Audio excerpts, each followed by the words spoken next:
السلام علیکم ورحمۃ اللہ وبرکاتہ۔ اعوذ باللہ من الشیطان الرجیم، بسم اللہ الرحمن الرحیم۔ الحمد للہ والصلاۃ والسلام علی رسول اللہ وآلہ آل اللہ،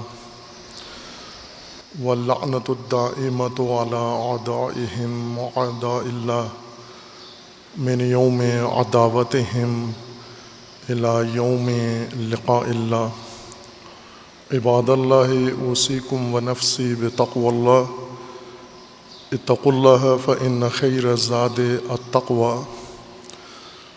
بندگان خدا، آپ سب کو اور اپنے نفس کو تقوی الہی کی وصیت کرتا ہوں، تقوی الہی کی نصیحت کرتا ہوں اور دعوت دیتا ہوں و تاکید کرتا ہوں کہ اپنی زندگی تقوی کے مطابق بسر کریں، تقوی کے زیر سایہ نظام زندگی قائم کریں اور تقوی کی بنیاد پر اپنے معاملات زندگی قائم کریں۔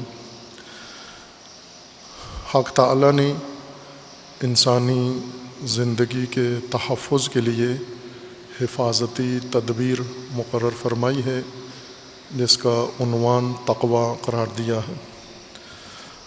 تقوی کے زیر سایہ انسانی زندگی ہر پہلو سے محفوظ ہے، اور اگر تقوی ترک کر دیا جائے اور قوانین الہی و سنن الہی کو چھوڑ دیا جائے، اس کا سب سے بڑا نقصان و اصلی نقصان انسان کو ہی ہونا ہے اور انسانی زندگی کو۔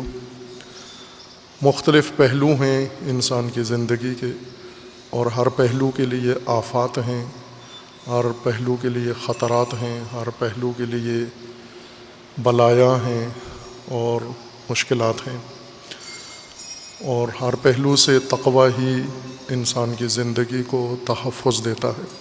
انسان کی زندگی کا ایک اہم پہلو انسان کا دین ہے، اور پھر دین کے اوپر دار و مدار ہے باقی تمام زندگی کا۔ جس طرح قرآن کریم میں اللہ تعالیٰ کا فرمانا ہے، ان ھذا صراطی مستقیما فاتبعوہ ولا تتبعوا السبل، یہ میرا سیدھا راستہ ہے، اس راستے کی پیروی کرو اور اس راستے سے منحرف نہ ہو، اور دیگر سبل اور راہوں پر مت چلو، وہ تمہیں منتشر کر دیں گے، برباد کر دیں گے۔ یہ خطرہ اگر انسان کی زندگی کو لاحق ہو جائے، انسان کے دین کو، مذہب کو، باقی زندگی خود ہی نابود ہو جاتی ہے۔ دنیاوی اور اخروی خطرات انسان کی زندگی کو لاحق ہو جاتے ہیں، دامنگیر ہو جاتے ہیں، اور نجات مشکل ہو جاتی ہے۔ ہر دور میں ایسے انسان نے تجربے کیے ہیں اور ہوا ہے کہ باقی پہلوؤں کے ساتھ ساتھ انسان کا دین بھی خطرے میں پڑا ہے، اور ایسی آفات، ایسے افکار، ایسے گروہ، ایسے طبقات وجود میں آئے ہیں جو انسان کی جان کے نہیں بلکہ انسان کے ایمان کے دشمن بنے ہیں۔ ان دشمنوں کے خلاف اگر مبارزہ نہ کیا جائے، مقابلہ نہ کیا جائے، تو انسان بے تقوی شمار ہوتا ہے۔ انبیاء کرام علیہم السلام کے زمانے میں ایسے مختلف مثالیں اور مواقع گزرے ہیں جہاں قوموں کی زندگی اور قوموں کے دین کے لیے خطرات پیدا ہوئے ہیں، اور باوجود اس کے کہ اس وقت متدینین موجود تھے، اس زمانے کے دین یا اس زمانے کی شریعت و آئین کے مطابق مومنین موجود تھے، لیکن انہوں نے اپنے دین کا دفاع نہیں کیا اور تقوی کے زمرے سے خارج ہوئے، اور اسی بنیاد پر نابود بھی ہو گئے۔ ہم تاریخ اسلام میں بھی ایسے بہت سارے مواقع دیکھتے ہیں جہاں پر انسان کے دین کو، مومنین کے دین کو شدید خطرہ لاحق ہوا ہے۔ ان خطرات کے مقابلے میں جو دین کے لیے اللہ تعالیٰ نے سنگر بنایا ہے، دین کے تحفظ کے لیے جو حصن اور قلعہ بنایا ہے، جس حصار میں دین کو تحفظ دیا گیا ہے، وہ حصار امامت ہے۔ ولایت و امامت کے قلعے میں، ولایت و امامت کے حصن میں اور ولایت و امامت کے سنگر میں دین ہمیشہ محفوظ رہا ہے۔ اور جہاں بھی لوگ امامت سے دور ہوئے ہیں، ولایت سے دور ہوئے ہیں، ان کے سب سے پہلی جو ان کو تکلیف پہنچی، نقصان پہنچا، وہ ان کا دین ہے۔ اور جب دین ان سے لے لیا گیا تو پھر ظالمین بھی ان پر مسلط ہوئے، ستمگر مسلط ہوئے، غاصبین مسلط ہوئے، اور بے رحم حکمران ان کے اوپر مسلط ہوئے، جنہوں نے انہیں صفحہ ہستی سے مٹا دیا، منقرض کر دیا، نام و نشان انہوں نے ان لوگوں کا مٹا دیا جو ولایت و امامت کے حصن سے باہر گئے ہیں۔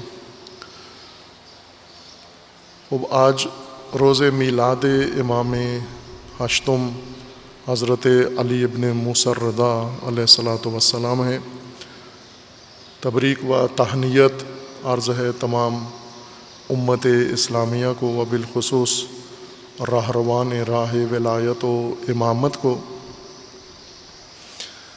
جیسا پہلے بھی اشارہ کیا ہے کہ ائمہ کے ساتھ منسوب ایام ولادت و شہادت یہ ایام اللہ ہیں اور ایام عہد ہیں۔ حضرت امام رضا علیہ الصلاۃ والسلام کی حیات طیبہ اور سیرت مبارکہ میں بہت سارے پہلو ہیں، معنوی، ظاہری، سماجی، دینی، قابل توجہ ہیں، لیکن موجودہ حالات کے تناسب سے ہم اگر دیکھیں تو امام رضا علیہ الصلاۃ والسلام کے زمانے کے حالات اور دیگر ائمہ علیہ السلام کے زمانے کے حالات بھی مشابہت رکھتے ہیں موجودہ حالات سے۔ امام رضا علیہ الصلاۃ والسلام کے زمانے میں دیگر ائمہ اطہار کی طرح، اس عصر کی طرح کہ ایک طرف ظالم حکمران تھے اور دوسری طرف فتنے اور منحرف افکار رکھنے والے گروہ تھے،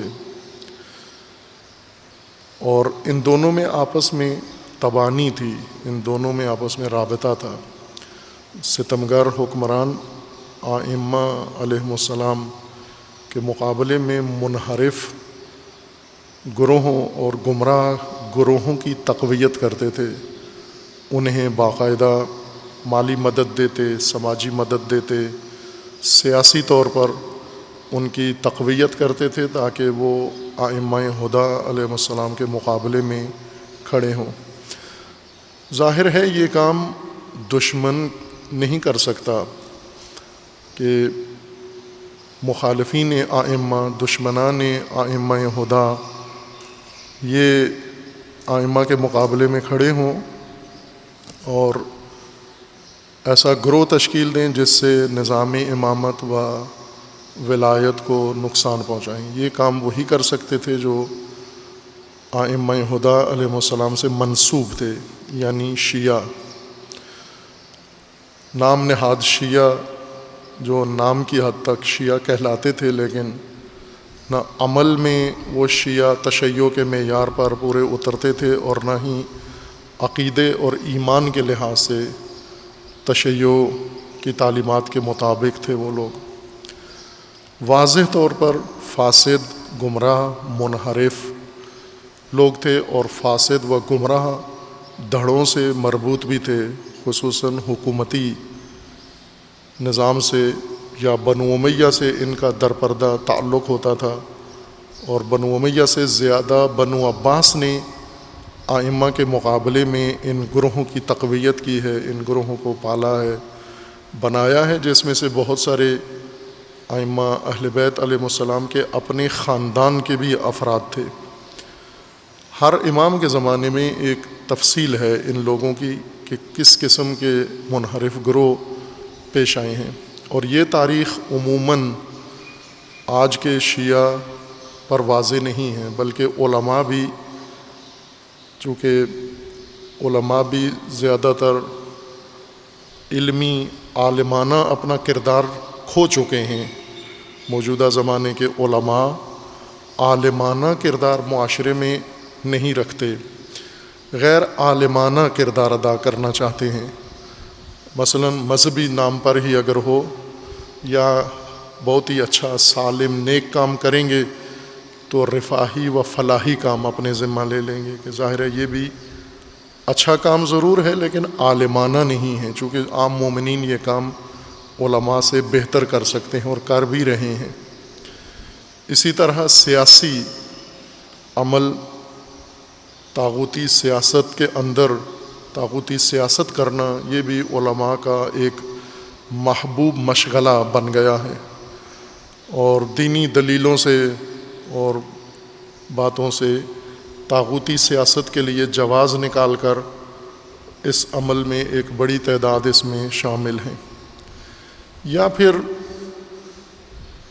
عامیانہ اور عوامانہ کاموں کے اندر مصروف ہیں۔ جیسے اگر کسی عالم کو موقع ملتا ہے ممبر پہ آنے کا تو وہ بھی عالمانہ حضور اپنا ممبر پہ نہیں ظاہر کرتا، غیر عالمانہ اپنی کارکردگی دکھاتا ہے، یعنی عوام کو خوش کرنے کے لیے، عوام کی رضا کے لیے، یا فیسیں لینے کے لیے، معاوضے لینے کے لیے عوام کی پسندیدہ باتیں کرنا، یہ بھی علماء ہی کا کام ہے جو غیر عالمانہ ہے۔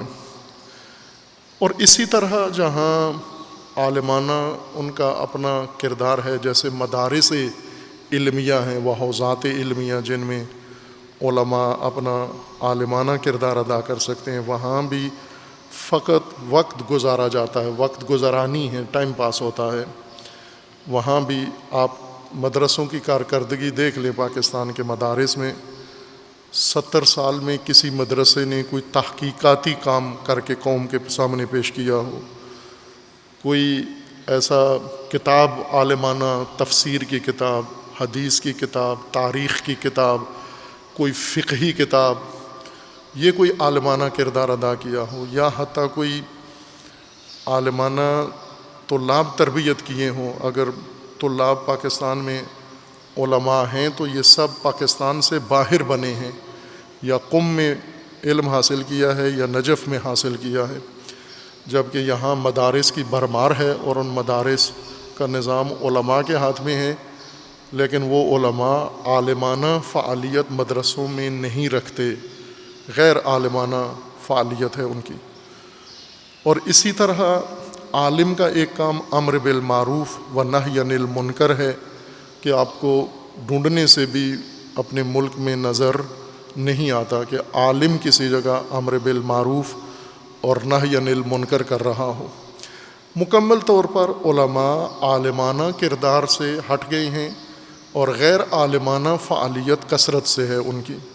ظاہر ہے یہ خلا پیدا ہوتا ہے، اس خلا کے نتیجے میں، یعنی عالم کے عالمانہ کردار کے نہ ہونے کے نتیجے میں قوم کے اندر آگاہی نہیں ہوتی، قوم کے اندر صحیح راستہ دین کا مشخص واضح نہیں ہوتا، شفاف نہیں ہوتا، الجھنیں دور نہیں ہوتی، بدعتیں ختم نہیں ہوتی، منکرات عام ہو جاتے ہیں، فساد عام ہو جاتا ہے، عقیدتی انحرافات زیادہ ہو جاتے ہیں، اور صحیح طریقے سے اپنے مکتب کو بھی پیش نہیں کرتے۔ ایک جو فرقہ وارانہ فضا کے اندر قباحت موجود ہے وہ یہ ہے کہ جس مسلک کی دینی مجلس، مذہبی مجلس برپا ہوتی ہے تو وہ ساری فرصت ضائع کرتا ہے۔ وہ مذہب پاکستان میں جتنے بھی مذاہب ہیں بلا تفریق، جو ان کو فرصت ملی ہے، مثلا فرض کرو شیعہ ہیں، انہوں نے ایک مذہبی مجلس رکھی ہے، امام کی ولادت کی یا امام کی شہادت کی یا محرم کی یا جشن کی، اور وہ فرصت مکمل طور پر ضائع ہے، کیونکہ ایک تو پیشہ ور بلایا ہے مجلس پڑھنے کے لیے، دیندار نہیں بلایا، دینور نہیں بلایا، دانشور نہیں بلایا، پیشہ ور بلایا ہے۔ تو جو پیشہ ور تو دین نہیں پیش کر سکتا، پیشہ ور تو آپ کو صرف دل لبھا سکتا ہے۔ ایک یہ وجہ ہے فرصت ضائع ہو جانے کی، اور دوسری یہ وجہ ہے کہ اس فرصت میں ساری فرصت گزر جاتی ہے دوسرے مذہب پر حملہ کرنے میں۔ اپنے مذہب کی تشریح کا جو وقت ہے، پہلے بھی میں نے یہ مثال دی تھی کہ آپ اسکول میں بچے بھیجتے ہیں پڑھیں، یونیورسٹی میں کالج میں اپنی اولاد کو بھیجتے ہیں کہ وہاں پر تعلیم حاصل کریں۔ ایک ٹیچر جب بھی آئے، مثلا مطالعہ پاکستان اس کو کہا جائے کہ پڑھاؤ آپ، وہ مطالعہ پاکستان پڑھانے کے بجائے جب بھی آئے ہندوستان کے خلاف بولنا شروع کر دے، ہندوستان کے خلاف تقریریں کر کے چلا جائے۔ تو بچوں کو یہ تو پتہ چل جائے گا کہ ہندوستان کتنا برا ہے، لیکن انہیں یہ پتہ نہیں چلے گا کہ پاکستان کیسے بنا ہے، پاکستان کے حقائق کیا ہیں، پاکستان کا مطالعہ کیا ہے، پاکستان کی تاریخ کیا ہے۔ تو مطالعہ پاکستان کا پہلا حق یہ کہ پاکستان پڑھاؤ آپ ان کو، باقی وقت بچا یا کوئی بات مربوط ہوئی تو ہندوستان کی بھی کر دینا، لیکن مطالعہ پاکستان کی ساری فرصت ہندوستان پہ اگر لگا دی جائے تو پھر پاکستانی کو پاکستان کے بارے میں کوئی علم نہیں ہوگا۔ یہ وجہ ہے کہ آج مثلا مومنین کو اگر ہم دیکھیں تو کثرت سے مجالس ہوتی بھی ہیں اور سنتے بھی ہیں، اور اتنے ہی دین سے بے خبر بھی ہیں، چونکہ یہ فرصتیں ساری مخالف مذہب پر ساری گزر جاتی ہیں، تبرہ پر ساری مجلس گزر جاتی ہے۔ اپنی ائمہ کی تعلیمات، تاریخ اور ان کے حالات اور ان کی تعلیمات، ان کی فقہ، ان کی شریعت، ان کا اخلاق، یہ کلمہ شاذ ہی بیان ہوتا ہے کسی ممبر پر۔ اگر کوئی کرتا ہے تو اللہ تعالیٰ اجر دے اس ذاکر کو، اس خطیب کو، اس عالم کو جو ممبر پہ بیٹھ کر ائمہ کے ایام میں ائمہ ہدا کی تعلیمات پیش کرتا ہے، اللہ تعالیٰ اسے اجر عظیم عطا کرے، لیکن عموماً ایسے ہوتا نہیں ہے۔ اس وجہ سے یہ موضوع جو میں نے اشارہ کیا ہے کہ ائمہ کے زمانے میں ائمہ ہدا علیہ السلام کے مقابلے میں پیدا ہونے والے منحرف گروہ ہر امام کے زمانے میں کتنے تھے، کون تھے، کیسے پیدا ہوئے اور انہوں نے کیا فساد مچایا، اس تاریخ سے مکمل طور پر بے خبری ہے، اہل علم بھی بے خبر اور نتیجتاً عوام بھی بے خبر ہے۔ جتنا ابھی خطبے کے اندر گنجائش ہے میں عرض کرتا ہوں۔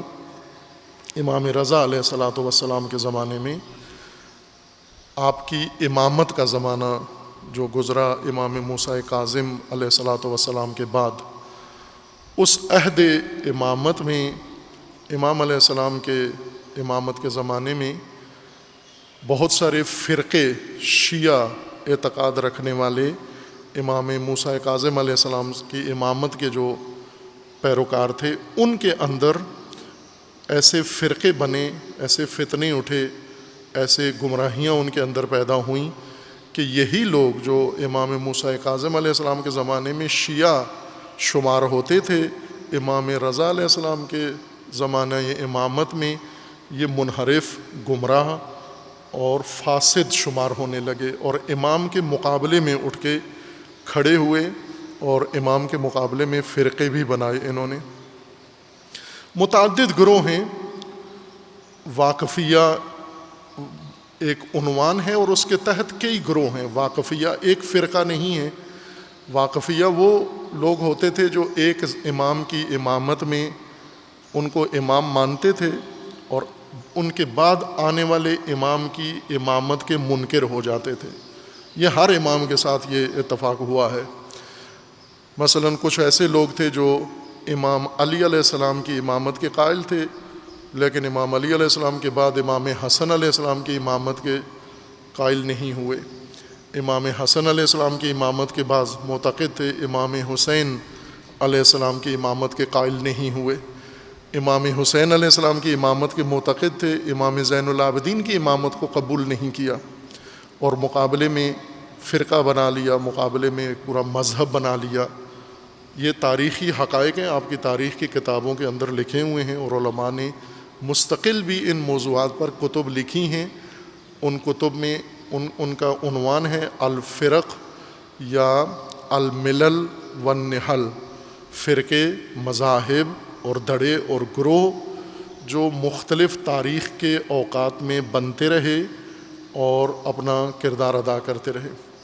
یہ ہر امام کے زمانے میں تھا، لیکن چونکہ آج روز ولادت باسعادت امام ہشتم حضرت علی ابن موسیٰ الرضا علیہ الصلاۃ والسلام ہے، میں امام ہشتم کے زمانے میں ہونے والی رویداد کی طرف آپ کی خدمت میں اشارہ کرتا ہوں کہ ایک طرف جابر صفاق ستمگر حکومت ہے مامون کی، اور 3 خلیفہ گزرے ہیں امام رضا علیہ السلام کی امامت میں، ہارون، امین اور مامون۔ ہارون کی حکومت کے زمانے میں امام رضا علیہ الصلاۃ والسلام مدینہ میں تھے۔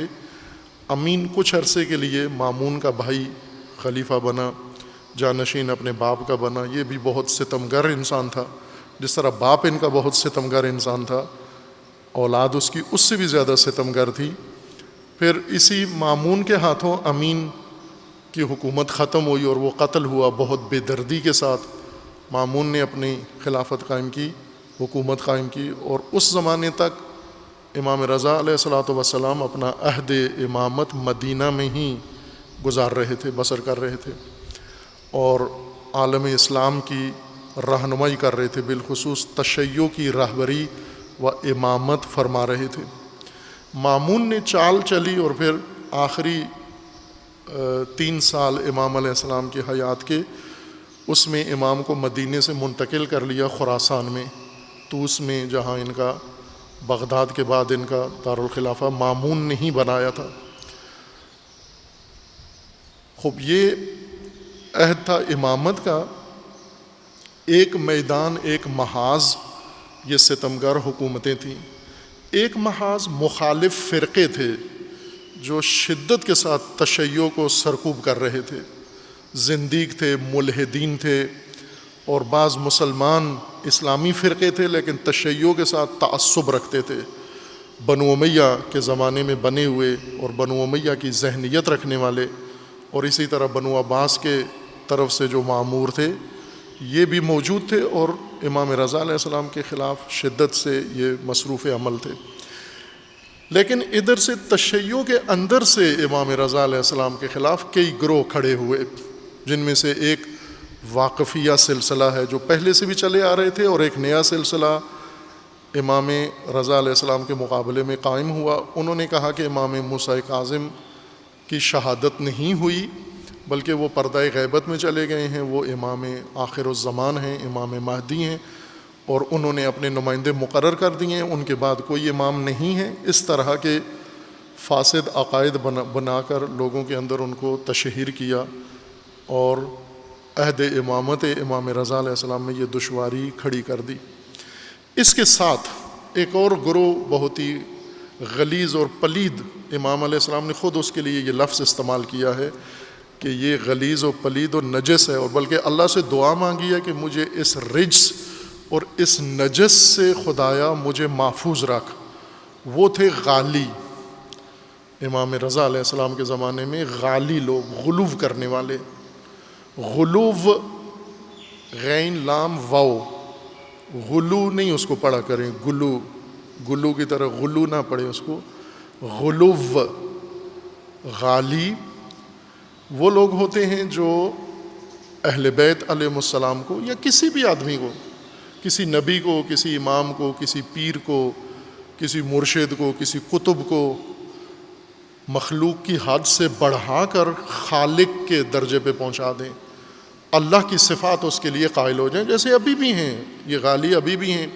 یہ کتنے پیروں کے لیے جو کرامتیں ذکر کرتے ہیں، جیسے وہ معروف ٹک ٹاک پیر ہے، اس نے کہا ہے کہ میں ایک جگہ گیا محفل میلاد پڑھنے کے لیے، وہاں بارش بن گئی، بادل آ گئے، اور اگر بارش ہو جانی تو میلاد نہیں ہو سکتی تھی، تو میں نے بارش کے فرشتے کو حاضر کیا اور ڈانٹا اس کو، میں نے اس کی تڑی لگائی اور میں نے کہا کہ تجھے اسرائیل سے پٹواؤں گا میں مرغا بنا کر۔ بارش کے فرشتے کو حاضر کر کے پیر نے، یہ ابھی پیر زندہ ہے، پاکستان میں ایک علاقے میں میلاد پڑھنے گئے، وہاں بارش ہوئی، خود اپنی زبانی بتا رہے ہیں کہ میں نے اسے کہا کہ یہ علاقہ میرے ذمے ہے، اس علاقے کا رب میں ہوں، ربوبیت میرے ذمہ ہے، ملائکہ میرے اندر ہیں، سارے انڈر ہیں سارے. تو یہ ابھی بھی کر رہے ہیں، ان کے مرید بھی کر رہے ہیں، پیر بھی کر رہے ہیں. یہ غلو ہر جگہ ہے، لیکن ایک بہت ہی خطرناک غلو کا سلسلہ جو مذہب کی بنیاد ختم کر دیتا ہے، وہ تشیع کے اندر پیدا ہوا ائمہ ہدا علیہ السلام کے زمانے میں. ہر امام کے زمانے میں معروف شناختہ شدہ چہرے اور لوگ تھے جو اس غلو کے فساد کو اور فتنے کو لیڈ کر رہے ہوتے تھے، قیادت کر رہے ہوتے تھے. امام رضا علیہ السلام کے زمانے میں جو مشہور لیڈر تھے، قائدین فتنہ تھے، فتنہ غلو، جن کو امام علیہ السلام نے فرمایا کہ یہ رجس ہیں اور نجس ہیں، اور خدایا اس رجس و نجس سے مجھے اور میرے پیروکاروں کو محفوظ فرما. ان میں چند معروف نام ہیں، میں آپ کے سامنے ابھی فہرست عرض کر سکتا ہوں چونکہ وقت قلیل ہے. کسی اور موقع پر انشاءاللہ تاریخی طور پر آغاز سے غلو کی فتنے کی پیدائش سے لے کر اور ائمہ ہدا کے زمانے تک، غیبت کبریٰ کے زمانے تک اس کی تاریخ آپ کو بتائی جائے گی کہ کس طرح سے یہ فتنہ پیدا ہوا اور اس نے کیا تباہی مچائی ہے. اور تشیع کا جتنا نقصان، امامت و ولایت کے سلسلے کا جتنا نقصان انہوں نے کیا ہے، اتنا بنو امیہ نقصان نہیں پہنچا سکے. بنو امیہ نے اتنا نقصان نہیں پہنچایا جتنا غالیوں نے پہنچایا ہے. چونکہ بنو امیہ نے قتل و غارت کی، جی بھر کے کی، لیکن تشیع کے اندر انحراف نہیں پیدا کر سکے.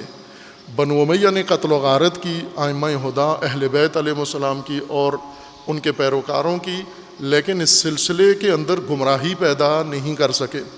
یہ کام غالیوں نے کیا ہے، سب سے بڑھ کر کیا ہے. امام رضا علیہ السلام کے زمانے میں وہ طبقہ جو غالی تھے، فتنہ غلو کے بانیوں میں سے تھے اور وارثوں میں سے تھے، چونکہ پہلے سے چلا آ رہا تھا یہ فتنہ. اور اس فتنے کو امام رضا علیہ السلام کی امامت کے زمانے میں امام کے مقابلے میں لیڈ کر رہے تھے. ان کے نام ہیں ایک یونس ابن زبیان، زواد کے ساتھ، زوئے کے ساتھ زبیان، یونس ابن زبیان. یہ سب سے بڑا فتنہ غلو کا و غالیوں کے اس گروہ کا سر سلسلہ تھا یہ یونس ابن زبیان. ایک تھا محمد ابن فرات. محمد ابن فرات یہ ایک اور لیڈر تھا. یہ محمد ابن فرات، اس کے بارے میں ہے کہ یہ نشئی تھا، شراب کا رسیہ تھا، نشہ کرتا تھا، دھوت ہو جاتا تھا. جب نشے میں مست ہو جاتا تھا تو پھر غلو کی باتیں کرتا تھا، اپنے مریدوں کے سامنے اور اپنے ماننے والوں کے سامنے محفل لگاتا تھا، اور اس میں عجیب و غریب باتیں یہ شخص کرتا تھا. ایک ہے محمد ابن بشیر. اس نے باقاعدہ غلو کا سلسلہ امام رضا علیہ السلام کے زمانے میں قائم رکھا. امام موسیٰ کاظم علیہ السلام کے زمانے کا بھی معروف غالی ہے یہ شخص، اور اس نے ایک بڑا حلقہ اپنا قائم کیا ہوا تھا اور ان کے اندر یہ غلو کرتا تھا. غلو سے مراد یعنی کچھ ایسے لوگ تھے جو امام صادق علیہ السلام کے بارے میں نعوذ باللہ یہ کہتے تھے کہ وہ امام نہیں ہیں، بشر نہیں ہیں، مخلوق نہیں ہیں، بلکہ نعوذ باللہ وہ اللہ ہیں، وہ رب ہیں. یہ ان کے بارے میں اس طرح کا تاثر دیتے تھے. امام موسیٰ کاظم علیہ السلام کے بارے میں یہی بعض اعتقاد رکھتے تھے کہ وہ رب ہیں، نعوذ باللہ وہ الہ ہیں، اور صفات ایسی ان کی طرف منسوب کرتے تھے جو اللہ کی صفات ہیں. یہ افراد ان کی طرف نسبت دیتے تھے. ایک تھا ابو سمینہ. یہ ابو سمینہ بھی نشئی آدمی تھا. یہ معروف نشئی تھا، بلکہ جس کو نشہ کرنا ہوتا تھا وہ اس کے اڈے پہ آتا تھا. اس کا اپنا اڈا تھا شراب کا. اس زمانے کی مشہور چیز نشہ شراب ہی تھا، اور اس کے پاس ہوم میڈ شراب ہوتی تھی، خود بٹھی اس نے ظاہراً لگائی ہوئی تھی، اور یہ شخص دوسروں کو بھی بھیجتا تھا اور مستی میں آ کر پھر یہ غلو کرتے تھے. ایک اور شخص ہے محمد ابن ابی زینب اجدع. اس کا کنیہ معروف نام تھا ابو الخطاب کے نام سے. یہ امام صادق علیہ السلام کے زمانے میں تھا، اور پھر امام موسیٰ کاظم علیہ السلام کے زمانے میں بھی تھا، اور امام رضا علیہ السلام کے زمانے تک یہ زندہ رہا. یہ ان کا سب سے بڑا سربراہ تھا اصل میں.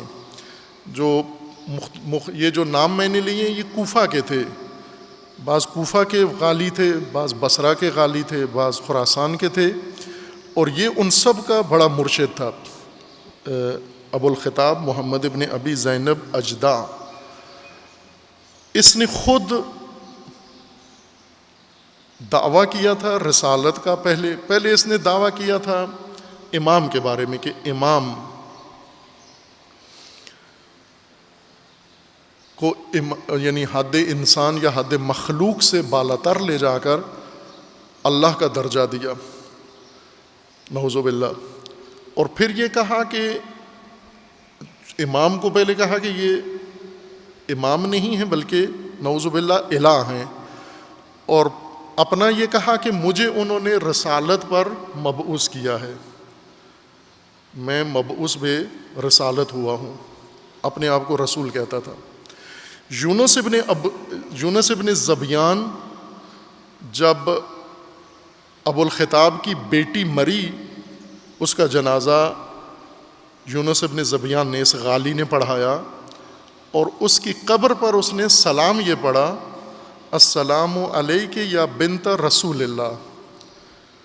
ابو الخطاب کی بیٹی محمد ابن ابی زینب اجدع کی بیٹی مری، ابی زبیان نے، یونس ابن ابی زبیان نے اس کی بیٹی کے جنازے پر اس بیٹی کو سلام یہ پڑھا کہ درود ہو تجھ پر اے رسول اللہ کی بیٹی، نعوذ باللہ. یعنی ابو الخطاب کو رسول کا درجہ دیا کہ وہ رسول تھا، اور پھر خود بھی یہی دعویٰ کیا کہ وہ رسول اب دنیا میں نہیں ہے، اب ان کے بعد میں ہوں ان کا جانشین.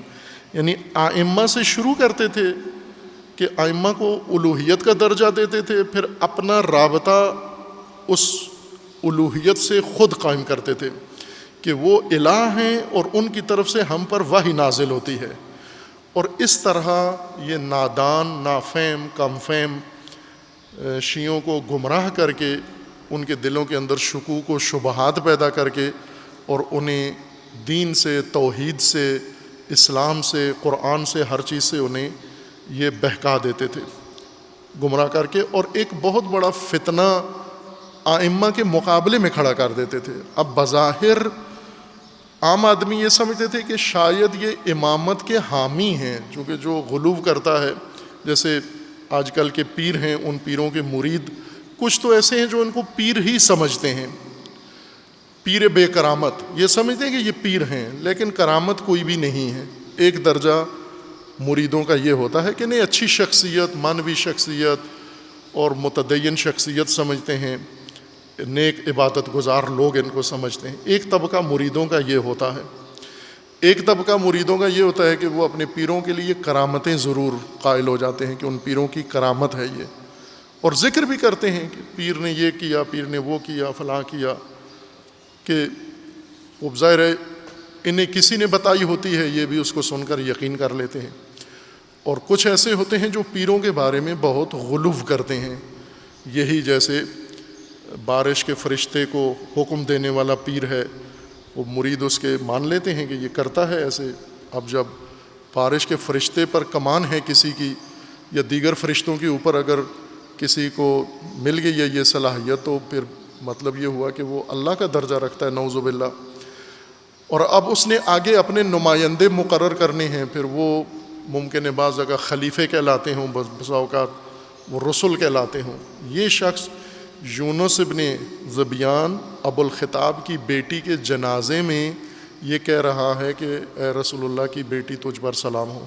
یعنی محمد ابن ابی زینب اجدع ابو الخطاب رسول تھا اور تو اس کی بیٹی ہے، یعنی خود اس کا جانشین ہے اس رسول کا. وحی کے قائل تھے کہ ان کے اوپر وحی نازل ہوتی ہے. ائمہ کو اللہ کا درجہ دیتے تھے اور خود رسول کا درجہ بنا لیتے تھے. خود پھر اس اللہ سے جو خود بناتے تھے شخصیت کو کہ وہ اللہ ہیں، نعوذ باللہ، اور پھر خود ان کے رسول بن بیٹھتے تھے، اور ان کے احکامات لوگوں کو پہنچاتے تھے کہ اب میرے اوپر اللہ کی طرف سے اس معصوم کو جو درجہ دیتے تھے الوہیت کا، ساتھ یہ کہتے تھے کہ اب ہمارے اوپر یہ وحی نازل ہوئی ہے، ہمیں یہ فرمان آیا ہے، آپ لوگوں کے لیے یہ احکامات انہوں نے بیان کیے ہیں۔ یہ طبقہ سب سے زیادہ خطرناک طبقہ ثابت ہوا پوری تاریخ میں تشیع کے لیے۔ اتنے کوئی ظالم ستمگر لوگ نہیں خطرناک ثابت ہوئے، نقصان دہ، جتنے یہ ثابت ہوئے ہیں۔ چونکہ ان کا ہتھیار ایسا ہے جو مومنین کے اوپر جلدی اثر چل جاتا ہے۔ وہ ہتھیار کیا ہے کہ یہ تو دشمن تو نہیں ہے ائمہ کے، تعریف کرنے والے ہیں، فضیلت بیان کرنے والے ہیں، بلکہ معمولی فضیلت بھی بیان نہیں کرتے، بہت زیادہ بڑھا چڑھا کر بیان کرتے ہیں۔ جب بہت حد سے بڑھا کر بھی بیان کریں تو آج آپ میں سے عام لوگوں کو برا نہیں لگتا، چونکہ اچھا ہی کہہ رہے ہیں نا، برا تو نہیں کہہ رہا۔ عام لوگوں کی نفسیات یہ ہے کہ جب کوئی برا کہے تو برا ہوتا ہے، غلط آدمی وہ ہوتا ہے جو برا کہے، لیکن جو تعریف کرے، حد سے زیادہ بڑھا کے بھی تعریف کرے، نعوذ باللہ تعریف میں اللہ کے درجے پر بھی فائز کر دے، یہ برا کام نہیں کر رہا، یہ اس کا عقیدہ ہے، یہ اس کا عشق ہے، یہ اس کی محبت ہے۔ کسی نہ کسی طریقے سے عام آدمی اس کو توجیہ کر لیتا ہے، یعنی اس کے دل میں، جیسے ناصبی ہیں، ناصبی اہل بیت علیہ السلام ائمہ ہدا کے بغض رکھتے ہیں، امیر المومنین آل علی کا بغض دل میں رکھتے ہیں، دشمنی رکھتے ہیں، نفرت رکھتے ہیں۔ جیسے ابھی پاکستان کے اندر نیا ایک ناصبی طبقہ پیدا ہوا ہے، نیا گروہ جنم لیا ہے، بریلوی مسلمانوں کے اندر ناصبی پیدا ہوئے ہیں کہ یہ بھی ایک عجائب روزگار میں سے ہے۔ چونکہ بریلوی اپنا فخر یہ سمجھتے تھے کہ ہم محبت رکھتے ہیں رسول اللہ سے، بلکہ ان کا سارا دین ہی حب رسول ہے اور حب آل رسول، پنج تن سے محبت کرنا، یہ بریلوی دین کی بنیاد ہے، ستون ہے ان کا۔ ان کے نزدیک، اکثر بریلوی طبقے کے نزدیک عمل کی ضرورت نہیں ہے، عمل صالح انسان کے لیے آخرت کا فیصلہ نہیں کرے گا، حب فیصلہ کرے گی، محبت فیصلہ کرے گی۔ جس طرح آپ نعتوں میں، تقریروں میں، بیانات میں سنتے رہتے ہیں کہ اگر کسی انسان نے کوئی عمل صالح نہیں کیا لیکن اس کے اندر رسول اللہ کی محبت موجود ہے یا آل رسول کی محبت موجود ہے تو وہ بخشا جائے گا، وہ جنت میں جائے گا، جہنم میں بالکل نہیں جائے گا، بے شک کوئی عمل خیر کا، اچھائی کا اس کے نامہ عمل میں موجود نہ ہو۔ یہ بریلوی طبقے کا بھی ہے، اور غالی یا غلو پسند شیعوں کے ذہن میں بھی یہی بات ہے کہ عمل صالح کی ضرورت نہیں ہے، محبت کافی ہے۔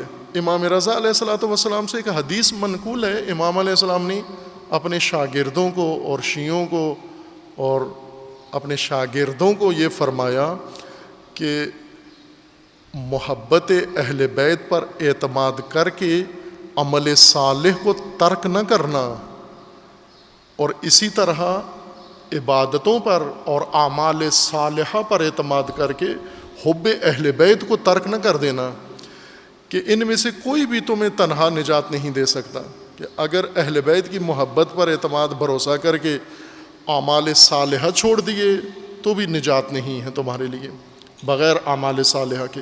یہ امام رضا علیہ السلام کی حدیث ہے۔ اور اگر تم نے اعمال صالحہ و عبادات پر بھروسہ کر لیا اور محبت اہل بیت و محبت رسول دل سے نکال دی، اولاد رسول اللہ کی محبت دل سے نکال دی، پھر بھی تمہاری نجات کا کوئی راستہ نہیں ہے۔ یہ دونوں چیزیں ایک ساتھ تمہاری نجات کی ضامن ہیں، عمل صالح اور حب بھی ساتھ ہو، باقی شرائط کے ہمراہ، ایمان بھی ہو اور باقی بھی ساری شرائط اس کے ہمراہ موجود ہوں۔ خوب غالی امام رضا علیہ السلام کے زمانے میں بہت منظم طریقے سے پھیلے، ان کے پاس امامت کا ہی پیسہ تھا، اور دوسرا ہر وہ تحریک جو امام اور شیعوں کو متاثر کرے، بنو امیہ کی حکومت اس کو سرکاری فنڈ دیتی تھی، کثرت سے فنڈ دیتے تھے انہیں، تاکہ انہیں کوئی کمی نہ ہو۔ جیسے واقفیہ کو باقاعدہ فنڈ ملتا تھا، یا اسی طرح ہاشمی وہ لوگ جو ائمہ کے مقابلے میں آتے تھے ان کو بھی سرکار سے فنڈ ملتا تھا، اور غالیوں کی باقاعدہ تقویت ہوتی تھی۔ امام رضا علیہ السلام کی زندگی کا ایک بڑا حصہ اس مبارزے پہ گزرا ہے۔ سب سے زیادہ شدید مبارزہ غالیوں کے خلاف امام ہادی علیہ الصلوۃ والسلام نے کیا ہے۔ امام ہادی نے سب سے بڑھ کر، تمام ائمہ سے بڑھ کر غالیوں کے خلاف امام ہادی علیہ السلام نے مبارزہ کیا ہے۔ اور وہ امام ہادی علیہ السلام نے غالیوں کے بارے میں جو احکام ذکر کیے ہیں، اگر میں ابھی آپ کے سامنے پیش کر دوں کہ غالیوں کے ساتھ مسلمانوں نے کیا رویہ رکھنا ہے، تو اس بات پر وہ پاکستان کے قانون جیسے ہیں کہ FIR کٹ سکتی ہے۔ اگر وہ حدیث میں پڑھ کے سنا دوں کہ امام ہادی علیہ السلام نے غالیوں کے بارے میں کیا فرمایا ہے، مطالعہ کر لیں، خود جا کر موجود ہے۔ امام ہادی علیہ السلام کے حالات زندگی میں بھی ہے یہ احادیث ہیں، اور بعض مستقل کتب کے اندر بھی موجود ہیں، اور ائمہ نے غالیوں کے بارے میں کیا فرمایا ہے اس کے اندر بھی ایک نہیں کئی احادیث ہیں، کئی فرامین ہیں امام ہادی علیہ السلام سے، کہ بعض لوگوں کو امام علیہ السلام نے خود یہ کہا کہ جو جا کر فلاں غالی کا اس کا یہ کر دو مثلا۔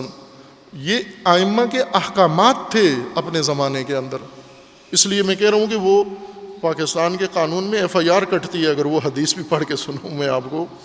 اتنا شدید رد عمل ائمہ ہدیٰ علیہ السلام کا غلاۃ کے بارے میں تھا، چونکہ ان کا ضرر سب سے زیادہ ہے، برخلاف ہمارے۔ ہم کمزور ایمان اور کمزور معرفت رکھنے والے مومنین کے ذہنوں کے مطابق کہ غالی کوئی برا کام تو نہیں کر رہے ہیں، تعریف ہی کرتے ہیں، ذرا حد سے بڑھا دیتے ہیں، اصل برائی ناسبی کرتے ہیں جو بغض رکھتے ہیں۔ یعنی ہماری نظروں میں بغض رکھنا بری بات ہے، غلو کرنا کوئی بری بات نہیں ہے۔ لہٰذا مومنین کی مجلس میں عموماً رباعیوں میں نصیری کی تعریف، نصیری کا خدا، نصیری کا رب، نصیری کا اللہ، یہ مومن خوش ہو کے نعرہ بھی نیچے سے لگاتا ہے، یعنی ذرا برابر برا نہیں مانتا کہ یہ کفر کہہ رہا ہے، یہ الہاد ہے، یہ شرک کر رہا ہے۔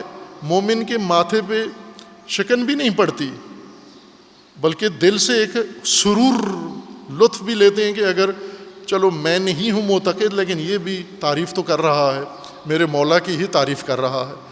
یہ معلوم ہوا کہ اندر ایک شائبہ شرک کا، الہاد کا پھر ہمارے اندر بھی پایا جاتا ہے۔ ائمہ ہدیٰ علیہ السلام نے شدت کے ساتھ غالیوں کے ساتھ مبارزہ کیا ہے۔ ہر امام نے نہ صرف بیان دیا ہے، نہ صرف تبصرے کیے ہیں، نہ صرف پریس ریلیز یا کوئی حدیث بیان کر دی ہے، بلکہ عملاً اقدام کیا ہے اور اپنے شاگردوں کو عملی اقدام کرنے کا حکم دیا ہے کہ ان کو جا کر رسوا کرو لوگوں میں، ان کا فساد بتاؤ جا کر لوگوں کو۔ جیسے امام ہادی علیہ السلام کی وہ حدیث ہے نا کہ یہ ممتوراں ہیں، یہ اس نجس کتیا کی طرح ہیں، ان کی اپنی مجلسوں میں مت آنے دو۔ امام رضا علیہ السلام نے خصوصیت کے ساتھ اپنے شیعوں کو یہ پیغام بھجوایا کہ واقفیوں کے بارے میں کہا کہ ان کے ساتھ مباحثہ کرو، مجادلہ کرو، مناظرہ کرو، لیکن غالیوں کے بارے میں کہا کہ نہ ان کے قریب جاؤ نہ ان کو قریب آنے دو۔ امام رضا علیہ السلام کے دو الگ موقف تھے۔ یہ دونوں شیعہ منحرف گروہ تھے، واقفی بھی جو امام رضا کو امام ہی نہیں مانتے تھے، امام موسیٰ کاظم علیہ السلام کو مانتے تھے، اور غالی جو ایسے غالی بھی تھے جو خود امام رضا علیہ السلام کو نعوذ باللہ اللہ مانتے تھے۔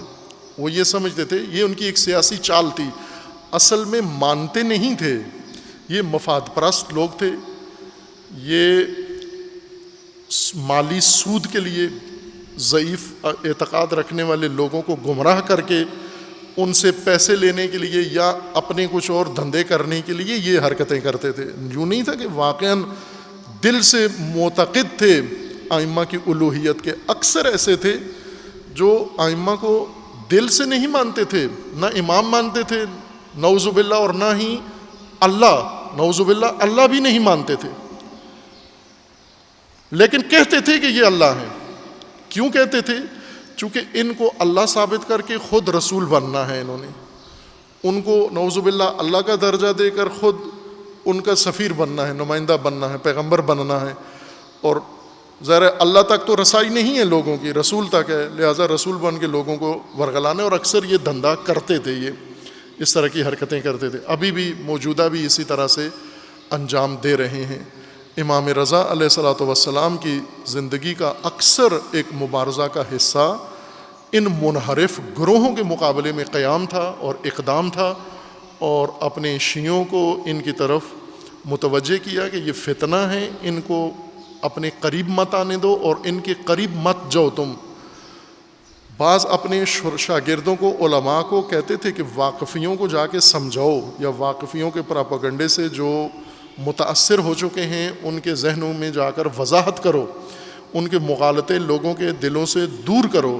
لیکن غالیوں کے بارے میں یہ نہیں کہتے تھے کہ ان کی غلط فہمیاں دور کرو جا کر، چونکہ یہ غلط فہمی میں مبتلا نہیں تھے، یہ فساد میں، انحراف میں، اور جیسا میں نے اشارہ کیا کہ ان میں سے ایک دو ایسے تھے جو باقاعدہ نشئی تھے اور ان کے نشے کے اڈے تھے، اور وہ غلو کا مرکز بھی ساتھ چلا رہے تھے، مرکز غلو بھی بنایا ہوا تھا لوگوں کو جمع کر کے۔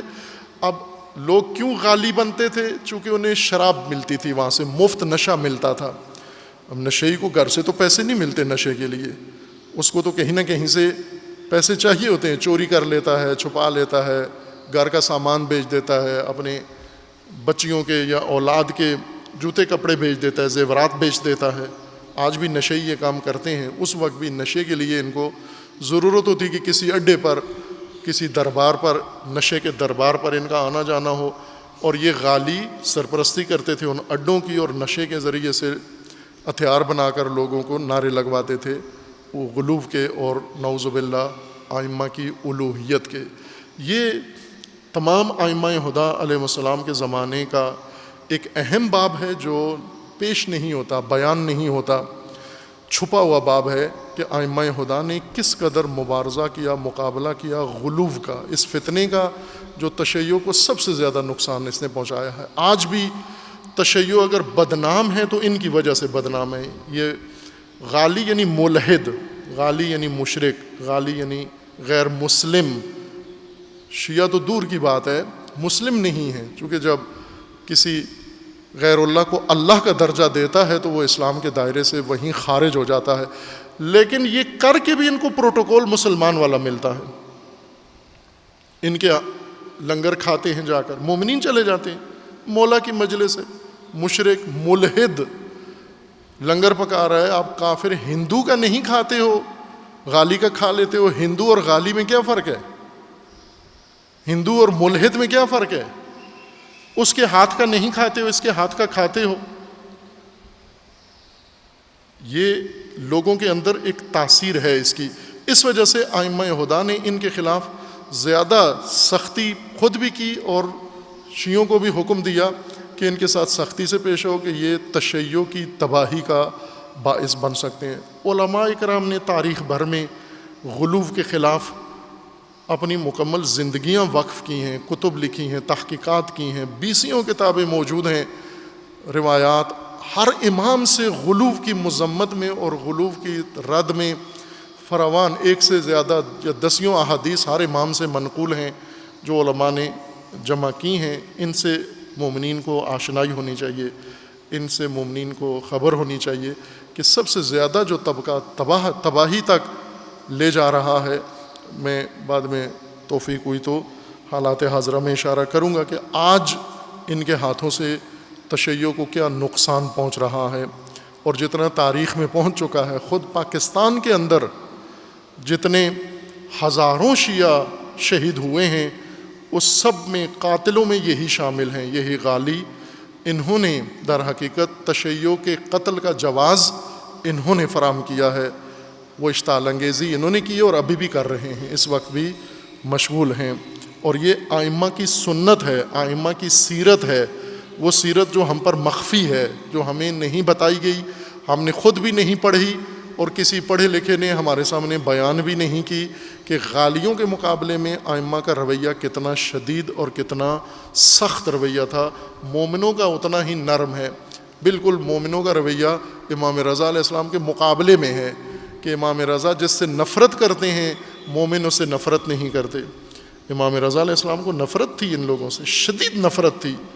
اب ہم مجلس امام رضا علیہ السلام کی کر لیں، سوگ امام رضا کا کر لیں، زیارت امام رضا علیہ السلام کی کر لیں، حاجت مزار امام پہ منوا لیں، لیکن اس طبقے سے نفرت نہ کریں جس سے امام رضا علیہ السلام کو شدید نفرت تھی، تو یہ بھی ایک نفاق ہے کہ امام جس سے نفرت کرتے ہیں ہمیں اس سے یا محبت ہے یا کم از کم نفرت نہیں ہے، شدید نفرت ہو تاکہ دور رہیں، آپ بھی دور رہیں، آپ کی اولاد بھی دور رہے، اور آپ کا دین اور آپ کا مذہب بھی محفوظ رہے۔ اللہ تعالیٰ انشاءاللہ اسلام کو اور تشیع کو ہر فتنے سے، ہر گمراہی سے، ہر منحرف گروہ سے، ہر شیطان سے، ہر طاغوت کے شر سے خداوند تبارک و تعالیٰ محفوظ رکھے انشاءاللہ، اور اللہ تعالیٰ مومنین کو، ان کی اولادوں کو ان فاسد اور منحرف لوگوں کے گمراہ کن عقائد سے اور اعمال سے پروردگار محفوظ فرمائے انشاءاللہ۔ اعوذ باللہ من الشیطان الرجیم، بسم اللہ الرحمن الرحیم، انا اعطیناک الکوثر فصل لربک وانحر ان شانئک هو الابتر۔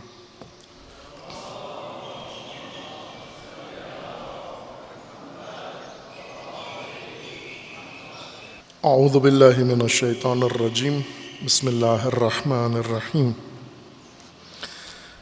الحمد للہ والصلاة والسلام علی رسول اللہ وآلہ آل اللہ، سیما علی امیر المؤمنین علی ابن ابی طالب علیہ الصلاۃ والسلام، و فاطمۃ الزہرا سیدۃ النساء العالمین، والحسن والحسین سیدی شباب اہل الجنہ وصبطی الرحمہ،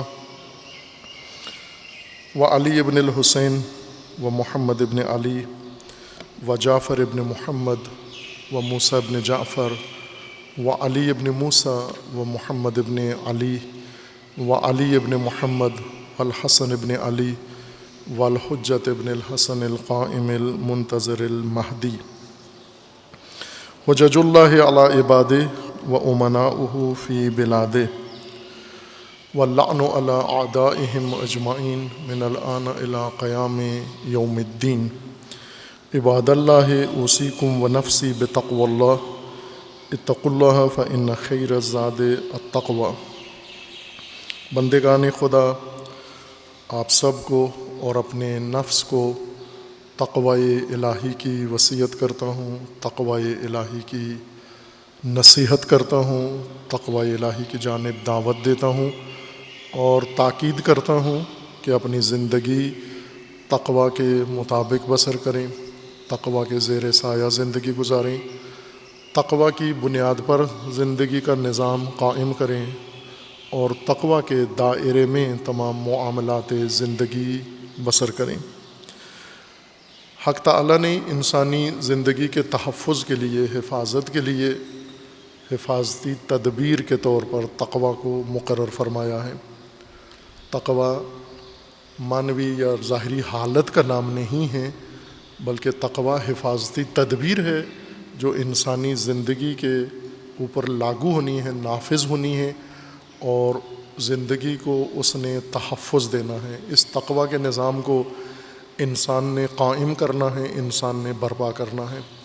اسی نظام تقوی کے لیے یا محفوظ زندگی کے نظام کے لیے اللہ تعالیٰ نے انبیاء کرام مبعوث فرمائے ہیں، آسمانی کتابیں نازل فرمائی ہیں، ائمہ ہدیٰ علیہ السلام منصوب فرمائے ہیں، علماء مأمور فرمائے ہیں، تاکہ امت با تقوی اور نظام با تقوی محفوظ زندگی کا نظام قائم کریں۔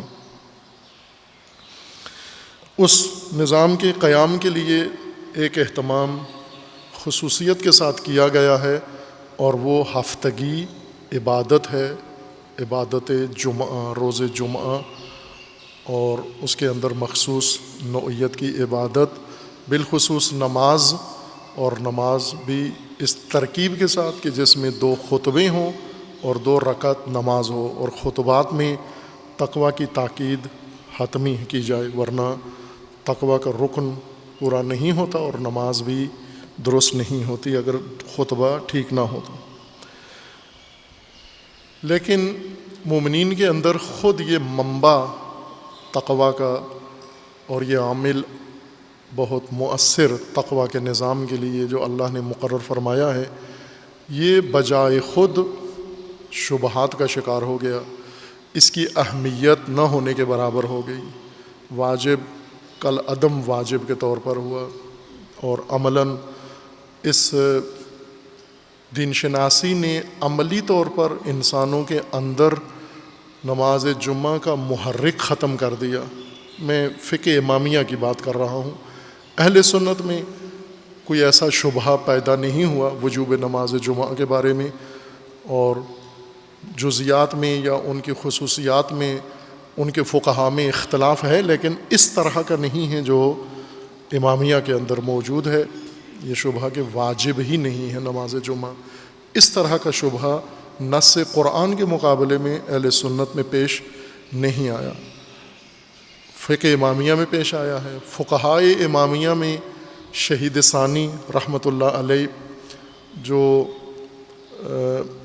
بہت عظیم الشان فقیہ ہیں، جن کا فقہی نصاب اس وقت تشیع کے مدارس اور حوزوں میں باقاعدہ طور پر رائج ہے، پڑھایا جاتا ہے، انہی کی کتب سے تمام علماء فقہ پڑھتے اور سیکھتے ہیں۔ شہید ثانی نے اپنے عہد میں یہ احساس کیا کہ نماز جمعہ کے متعلق جو شبہات ہیں اس وجہ سے عملاً نماز جمعہ متروک ہے، مہجور ہے، اور یہ شان مومن نہیں ہے کہ اتنا اہم واجب اور اتنا بنیادی رکن ترک کر دیا جائے اور اس سے غافل رہیں۔ اس لیے شہید ثانی نے اہتمام کیا، فقہی اہتمام کیا، اور نماز جمعہ کو احیاء کرنے میں سب سے اہم کردار ادا کیا۔ متعدد تحقیقی کتابیں تالیف کیں، جن میں سے ایک خصائص یوم الجمعہ ہے۔ اس میں 17ویں خصوصیت روز جمعہ کی شہید ثانی رحمۃ اللہ علیہ یہ بیان فرماتے ہیں: تضعیف و اجر الذاہب الی الجمعہ بکل خطوۃ اجر سنۃ۔ یہ خصوصیت روز جمعہ کو حاصل ہے کہ اس میں انسان کے عمل کا اجر، ثواب اجر 2 گنا ہو جاتا ہے۔ روز جمعہ کے اندر یہ صلاحیت ہے، یہ خصوصیت ہے کہ عام دنوں میں انسان جو عمل کرے تو اس کا ایک معین اجر ہے، وہی عمل اگر جمعہ کے دن انسان کرتا ہے تو اجر 2 گنا ہو جاتا ہے، بڑھ جاتا ہے، ڈبل ہو جاتا ہے۔ جیسے آپ کو اگر کوئی کہے کہ آپ مثلا اگر خریدار کے طور پر مارکیٹ میں جائیں تو جمعہ کے دن بعض جگہ ہوتا ہے جمعہ بازار لگتے ہیں، ان میں سیل لگتی ہے، قیمتیں آدھی کر دی جاتی ہیں ہر چیز کی۔ آپ کپڑا خریدیں آدھی قیمت، جوتا خریدیں آدھی قیمت، کچن کا سامان خریدیں آدھی قیمت ہے، گھریلو سامان خریدیں، کچھ بھی خریدیں آدھی قیمت ہے۔ خوب لوگ سارا ہفتہ نہیں جاتے، جمعہ کے دن ہی جاتے ہیں تاکہ قیمتیں آدھی ہوں۔ اسی طرح اگر کسی دکاندار کو یہ کہہ دیا جائے کہ آپ عام دنوں میں اس ریٹ پہ بیچو، جمعے کے دن ڈبل قیمت پر بیچو اپنی چیزیں، تو وہ تو سارا ہفتہ دکان بند رکھے گا کہ کیا فائدہ۔ مثلا میں جمعہ کے 7 دن یا 6 دن میں اس قیمت پہ اگر سامان بیچوں تو ہفتہ بھر فائدہ کم ہوگا۔ جمعہ کے دن دوہری قیمت ڈبل لگا، مثلا جو چیز 100 کی ہے جمعہ کے دن 200 کی ہو جائے گی، تو وہ دکاندار ہفتہ بھر دکان بند رکھے گا، جمعے کو ضرور کھولے گا، چونکہ جمعے کو اس کا ریٹ بڑھ گیا ہے۔ مادی فائدوں میں ہم یہ فائدے ہاتھ سے جانے نہیں دیتے۔ دور کہیں جانا پڑے، مثلا کئی ایسے لوگ ہوتے ہیں کہ اگر فرض کرو وہ لاہور میں رہتے ہیں، یہاں اس علاقے میں کوٹ لکھپت میں جہاں یہ جامعہ ہے، اور اسے یہ پتہ چلے کہ شاہدرہ میں ایک چیز سستی ملتی ہے، تو وہ یہاں سے اتنا کرایہ بھی لگا کے جائے گا، وقت بھی لگائے گا، لیکن وہ سستی چیز ضرور وہاں سے شاہدرہ سے، جو بالکل الٹ سمت میں ہے، وہاں سے، یہ مشرق میں ہے وہ مغرب میں ہے، وہ وہاں سے جا کر لے کر آئے گا۔ یا اگر کسی دوسرے شہر میں سستی ملتی ہے تو وہ اس شہر میں جانا بھی گوارا کر لیتا ہے، چلا جاتا ہے۔ ہم مادی فائدے ہاتھ سے جانے نہیں دیتے۔ اگر کچھ پرسنٹ ہی ہو، اگر کسی جگہ کہے جی کہ یہ جہاں جو چیز آپ لے رہے ہیں یہ دوسری جگہ پر چند پرسنٹ سستی مل رہی ہے، تو ہم یہاں سے چھوڑ کے لمبا سفر کر کے پیٹرول لگا کے وہاں پہنچ جاتے ہیں، وہاں سے وہ چیز خریدتے ہیں۔ یہی معیار اللہ تعالیٰ نے ہمارے لیے بھی مقرر کیا ہے کہ آپ کچھ اعمال ہیں جو روزانہ بھی کر سکتے ہو، روزانہ کا اجر بھی دریافت کر سکتے ہو، لیکن روز جمعہ کی ایسی خصوصیت ہے کہ اس کے اندر جو عمل بھی تم کرو گے اس کا اجر دوہرا ہو جائے گا، دگنا ہو جائے گا، دو برابر ہو جائے گا۔ نماز کا اجر، صدقے کا اجر، خیرات کا اجر، نوافل کا اجر، درود کا اجر، صلوات کا اجر، ہر چیز کا اجر دو گنا ہو جائے گا جمعہ کے دن۔ بس جمعہ کی فرصت کو ضائع مت کرو۔ جمعہ سونے کے لیے نہیں ہے، جمعہ کھیلنے کے لیے نہیں ہے۔ جمعہ، اور جب دوہری قیمت مل رہی ہے، دو برابر، دو گنا ہر چیز ہو رہی ہے، تو میں کیوں ضائع کروں جمعہ کو؟ جمعہ کی پوری فرصت سے لمحے لمحے سے فائدہ اٹھائیں آپ۔ یہ رسول اللہ صلی اللہ علیہ وآلہ وسلم کا فرمانا ہے۔ وَهَذِهِ مَزِيَّةٌ تَحْصُلُ لِلْبَعِيدِ عَنْهَا، خصوصاً جمعہ میں ہر عمل کا اجر دو گنا ہے، خصوصاً نماز جمعہ کے متعلق جو عمل انسان کرتا ہے، جمعہ کی تیاری کے جو اعمال ہیں۔ مثلاً عام دنوں میں آپ مستحب غسل کریں، اجر ہے، جمعہ کا غسل دو گنا زیادہ ہے۔ عام دنوں میں خوشبو لائیں، اجر ہے، جمعہ کے دن خوشبو لگائیں کہ نماز جمعہ میں جانا ہے، دو گنا اجر ہے۔ روایت کے اندر جو ذکر کیا گیا ہے خصوصیت کے ساتھ، وہ قدم ہے، نماز جمعہ کے لیے آنے والے آدمی کے ہر قدم کا اجر دو گنا ہو جاتا ہے۔ رکعات تو ہیں ہی عبادت ہیں، جمعہ کے لیے جب آپ گھر سے نکلتے ہیں، ایک قدم اٹھاتے ہیں، اللہ کی بارگاہ میں یہ قدم اٹھانا عبادت ہے، اور اس کا اجر دو گنا کر دیا جاتا ہے۔ وَهَذَا لِلْبَعِيدِ، خصوصاً جو دور سے آتے ہیں، جو دور سے جمعہ میں آتے ہیں، ان کے لیے یہ خصوصیت سب سے زیادہ ہے، چونکہ انہیں زیادہ قدم چلنا پڑتا ہے، زیادہ فاصلہ طے کرنا پڑتا ہے۔ اجر میں وہ قریب والوں پر مقدم ہیں، سبقت رکھتے ہیں جو دور سے آتے ہیں۔ ہم دوری کو بہانہ سمجھتے ہیں نہ آنے کے لیے، دور ہے وہاں کون جائے۔ مارکیٹ کے لیے چلے جاتے ہیں، ایک مومن، وہ ادھر مجالس ہوتی تھیں جامعہ میں، تو یہ یہاں سے کوئی 5-7 کلومیٹر دور رہتے تھے، گھر تھا ان کا، تو کہتے تھے بہت دور ہے یہاں سے جامعہ، وہاں مجلس کے لیے جانا دور پڑتا ہے۔ تو میں نے کہا کہ یہ جو گجرانوالہ میں جا کے دعوت کھاتے اور ہر ہفتے یا روزانہ جا کر، تو گجرانوالہ تو قریب پڑتا ہے جامعہ سے ظاہراً، گجرانوالہ لاہور سے 80 کلومیٹر دور ہے، جامعہ ان کے گھر سے 5 کلومیٹر 7 کلومیٹر دور ہے۔ وہاں چونکہ چڑے پکتے ہیں، بٹیرے پکتے ہیں، لذیذ کباب ہوتے ہیں، باربیکیو ہے، وہ 80 کلومیٹر فاصلہ ہی نہیں ہے، وہ تو ساتھ ہے، لاہوریوں کے بقول ہے نہ لیے۔ لیکن جمعہ کے لیے جامعہ، اتنا دور وہاں جائیں ہم۔ خب جس کو ہم دوری کو بہانہ سمجھتے ہیں، ارادہ سست کرنے کا، اس کے بارے میں رسول اللہ کا فرمانا ہے کہ یہ اجر کا زیادہ ذریعہ ہے۔ اگر دور ہو، تم زیادہ سفر کر کے آنا پڑ رہا ہے، تو دوسروں سے زیادہ نفع میں ہو، چونکہ ہر قدم کے اوپر آپ کو دوہرا اجر مل رہا ہے۔ وَهَذِهِ مَزِيَّةٌ تَحْصُلُ لِلْبَعِيدِ عَنْهَا اکثر مما يحصل للقریب، اڑوس پڑوس میں رہنے والوں سے زیادہ آپ کو، دور سے آنے والوں کو جمعہ زیادہ فائدہ دیتا ہے، اجر زیادہ دیتا ہے۔ قریب والے عموماً، یہ مکہ کے بارے میں ہے، یہ روایت میں ہے باقاعدہ کہ جو ہی حج کرتے ہو، عمرہ کرتے ہو، فوراً نکلو مکہ سے، چونکہ انسان جس جگہ زیادہ مانوس ہو جاتا ہے، زیادہ حشر رکھتا ہے، شقاوت آ جاتی ہے، اشقیاء بن جاتا ہے انسان، شقی۔ آپ مکہ میں جائیں، وہ ہوٹل میں ہی نماز پڑھ لیتے ہیں جو وہیں پہ رہتے ہیں۔ باہر سے آنے والا وہ یہ دیکھتا ہے کہ میں تو سانس بھی حرم میں لوں جا کر، اگر ان کے بس میں ہونا تو وہ ہوٹل میں سانس بھی روک لیں کہ یہ ہوٹل میں نہ لیں، یہ بھی حرم میں لیں جا کر، تاکہ اس کا بھی اجر ہے۔ لیکن جو وہاں کے رہنے والے ہیں، وہ شاذ ہی حرم میں جا کر نماز پڑھتے ہیں، شقی ہو جاتا ہے، سخت دل ہو جاتا ہے۔ قریب رہنے والے اشقیاء ہو جاتے ہیں۔ مثلا جن کے گھر کے قریب مسجد ہے، یہ قریب والے بہت کم آتے ہیں، دور والے زیادہ آ جاتے ہیں۔ جن کے گھروں کے قریب جمعہ ہو رہا ہے، قریب والے اشقیاء ہیں، شقی ہیں دل ان کے۔ اندر ہوتے ہوئے وہ شامل نہیں ہوتے، پڑوس میں ہوتے ہوئے نہیں آتے، دور والے زیادہ آتے ہیں، رغبت کے ساتھ آتے ہیں. یہ شقاوت، قرب شقاوت پیدا کرتا ہے، یہ ذہن میں رکھ لیں آپ. یہ حج کے بارے میں روایت میں ہے.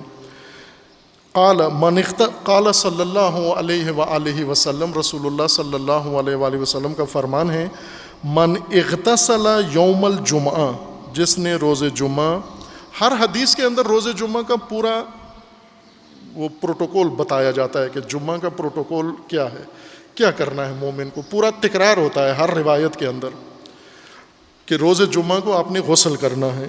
من اغتسل یوم الجمعہ وغسل ثم بکر، غسل کرے روز جمعہ، غسل کر کے پھر جلدی، بکرا تبکیر، فوراً جلدی، دوسروں سے پہلے، ملائکہ کی حاضری کے وقت سب سے پہلے مسجد میں پہنچے جمعہ شروع ہونے سے پہلے. وابتکرا ومشا، اور چلتا ہے، ولم یرکب، خصوصاً جو پیدل آتا ہے، جو چل کے آتا ہے قدموں سے. ودنا من الامام، مسجد میں آ کر امام کے قریب ترین آ کے بیٹھتا ہے. واستمع، اور غور سے دھیان سے خطبہ سنتا ہے. ولم یلغو، اور بیچ میں لغو بات نہیں کرتا خطبے کے دوران. کان لہو بکل خطوۃ عمل سنۃ، یہاں دو گنا کی بات نہیں ہے، بہت آگے چلی گئی ہے. اس شخص کے لیے جو اس تیاری کے ساتھ روز جمعہ کے لیے آتا ہے، ہر قدم جو اٹھاتا ہے، ہر قدم کے بدلے میں 1 سال کے عمل کا اجر اس کے حق میں لکھ دیا جاتا ہے. 1 سال کا عمل ایک قدم کے بدلے میں. اتنی عظمت ہے جمعہ کی، عبادت جمعہ کی، اور روز جمعہ و نماز جمعہ کی. کان لہو بکل خطوۃ عمل سنۃ اجر صیامہا و قیامہا، سال بھر جتنی نمازیں پڑھی ہیں، جتنے تہجد پڑھے ہیں، جتنے نوافل پڑھے ہیں، جتنے روزے رکھے ہیں، سال بھر کے روزے نمازوں کا اجر جمعے کے لیے اٹھنے والے ہر قدم پر انسان کو مل جاتا ہے. اتنی اہمیت ہے نماز جمعہ کی، جسے ہم نے بہت کل عدم کیا ہوا ہے عملاً، کہ جمعہ تو ایک فالتو چیز ہے، غیر ضروری چیز ہے. مومنوں کی شریعت میں جمعہ غیر ضروری ہے، اور اللہ کی شریعت میں، رسول اللہ کے دین میں، ائمہ اہل بیت کے دین میں، علماء و فقہاء شہید ثانی کی فقہ میں جمعہ سب سے زیادہ بڑا واجب اور اہم واجب اور سب سے عظیم دن ہے. وفی حدیث آخر عنہ صلی اللہ علیہ وآلہ وسلم، ایک حدیث دیگر میں رسول اللہ صلی اللہ علیہ وآلہ وسلم فرماتے ہیں، مشیک الی المسجد و انصرافک الی اہلک فی الاجر سواء. اب پچھلی حدیث سے یہ ہوتا تھا کہ صرف جمعہ میں آنے کا اتنا اجر ہے، لیکن واپسی کچھ بھی نہیں ہے. واپسی میں صرف دھوپ ہے، گرمی ہے، پسینہ ہے نا. اس حدیث دوم میں ہے رسول اللہ کا فرمان ہے کہ جو قدم آتے ہوئے نماز جمعہ کے لیے تمہارا اٹھتا ہے، ہر قدم کے بدلے 1 سال کے اعمال کا اجر ہے. اور یہی واپسی پر بھی ہے. واپسی پر گھر پہنچنے تک ہر قدم جو اٹھاتے ہو تم جمعہ سے واپسی پر، اس کے اوپر بھی اتنا ہی اجر ہے. یہ نہیں کہ آتے ہوئے نفع ہے، جاتے ہوئے ہاتھ خالی جا رہے ہیں. تو ایک عبادت اللہ نے ایسی یہ دن مقرر کیا ہے جس میں گھر سے نکلیں، ہر قدم اٹھائیں، سال کے اعمال کا فائدہ اٹھائیں. واپسی پہ ہر قدم پہ انسان اس کو کیوں ضائع کرے؟ یہ تو بہت ہی لاپرواہی ہے، غفلت ہے کہ ہم اس غنیمت فرصت کو بھی جمعہ کے دن عاطل باطل یا لہو و لعب میں ضائع کر دیں. اللہ تعالیٰ انشاءاللہ ہم سب کو اس روز کی اور اس کے حق ادا کرنے کی توفیق عطا فرمائے انشاءاللہ. اعوذ باللہ من الشیطان الرجیم، بسم اللہ الرحمن الرحیم.